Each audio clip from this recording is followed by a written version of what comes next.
Meu nome é Antônio Della Senta, sou advogado tributarista e consultor de empresas.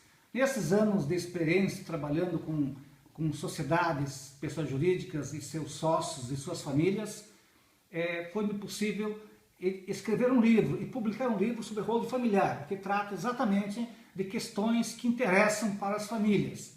Esse livro, ele traz de forma fundamentada, mas em linguagem simples, de tudo aquilo que o telespectador gostaria de saber de holding familiar. Bem, nós queremos, a partir então desse livro agora, produzir uma sequência de vídeos. Esses vídeos trarão então todas as informações em partes, 12 capítulos, que o espectador poderá encontrar aqui embaixo, os 12 capítulos que serão tratados nos próximos vídeos.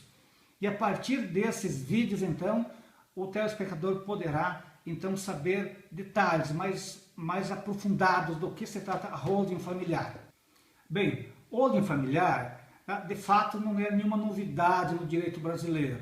É um modelo de gestão de patrimônio familiar. Talvez o telespectador conheça e tenha ouvido falar algumas vezes sobre holding de grandes empresas, de empresas multinacionais, que nada mais é uma pessoa jurídica, uma sociedade especialmente para guardar as ações e cota de outras pessoas jurídicas. De maneira que um grupo empresarial, ele pode deter ações de outras empresas e pode ser sócio de diversas empresas e até mesmo uma holding pode ter como sócio uma outra holding. E dessa forma, muitas vezes a gente pode até ter dificuldade de identificar quem é o verdadeiro proprietário de uma determinada empresa. Bom, holding familiar, ou então holding primeiramente, é um termo que vem do inglês que significa guardando, segurando. Esse entrou no nosso dicionário jurídico brasileiro como sendo um objeto de guarda de patrimônio. E a pessoa jurídica que é instituída a holding não tem nada de novo, é a mesma pessoa jurídica normal que hoje existem, tantas pessoas jurídicas de prestação de serviços, de fábrica, de produção rural. Então, é uma pessoa jurídica que nem estas, apenas um objeto que é especial de guarda de patrimônio. Mesmo porque no Brasil existem apenas 6 espécies de pessoas jurídicas, quais sejam as sociedades, associações, fundações, partidos políticos, instituições religiosas e, mais recentemente, a empresa individual de responsabilidade limitada. Quero também aproveitar para esclarecer que empresário individual e microempresário não é pessoa jurídica.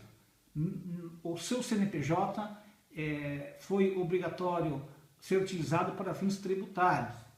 Então, pessoa jurídica não é identificada pelo CNPJ, assim como pessoa física não é identificada pelo seu CPF. A pessoa física tem como identificação o seu RG. E a pessoa jurídica tem sua identificação no registro da junta comercial ou no cartório de pessoas jurídicas. Mas para fins do fisco foi introduzido então esse número. Então não se confunde CNPJ com pessoa jurídica. Muito bem. Então, a pessoa jurídica que ela é constituída especialmente para guarda de patrimônio, ela é uma sociedade que vai guardar os bens que estão na pessoa física. Então, a partir de então, os bens não ficarão mais na esfera da pessoa física, mas na esfera da pessoa jurídica.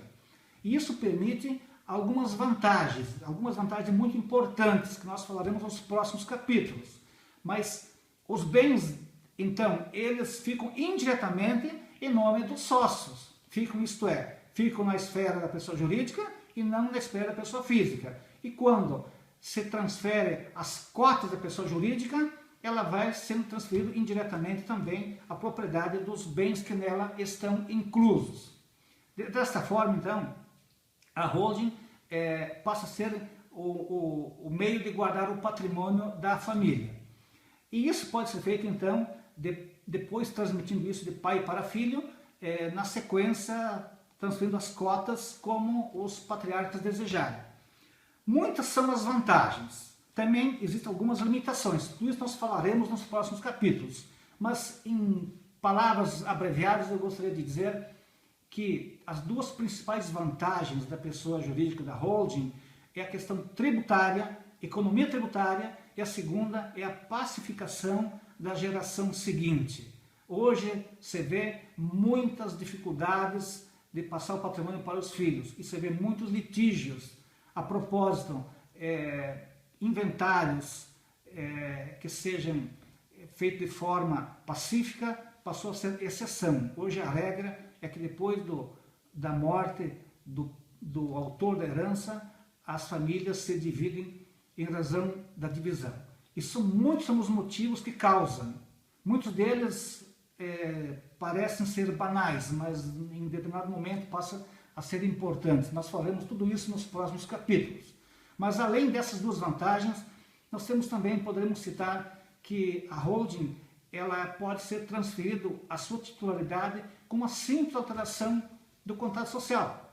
Hoje, para vender um imóvel, por exemplo, que está na pessoa física, o telespectador deve já lembrar de quanta burocracia é necessária. Precisa certidão de todos os órgãos públicos, precisa pagamento de tributo, precisa uma série de obrigações para passar um bem, de forma que é tudo muito dificultoso essa transmissão de um bem de uma pessoa para outra.